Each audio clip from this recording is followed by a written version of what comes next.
Hello everyone, welcome back at TechET. Google confirmed that it's working on a second generation Tensor chipset, which is a follow-up to the first gen Tensor found within the Pixel 6 and Pixel 6 Pro.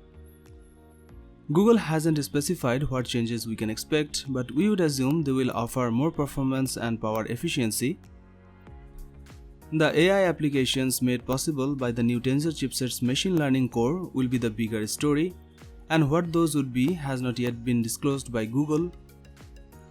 An early Pixel 7 rumor suggests that Google won't change the Pixel 7's camera from the Pixel 6, which has been backed up by another leaker. If so, that will mean the Pixel 7 will sport a 50MP main camera and a 12MP ultra-wide-angle shooter, while the Pixel 7 Pro augments those cameras with a 48MP telephoto lens. Google has shortchanged the Pixel 6 by only giving it two rear cameras. It's the same amount the Pixel 5 and the Pixel 4 had, and also what the base iPhone 13 and iPhone 13 mini offer. But still, this is very disappointing given some premium phones are now offering up to 4 cameras plus a depth sensor, such as the Samsung Galaxy S21 Ultra. The obvious choice for a third camera on the base Pixel 7 would be a telephoto lens, or a depth camera for more accurate portrait shots and improved AR performance, or a dedicated macro camera for super close-up shots.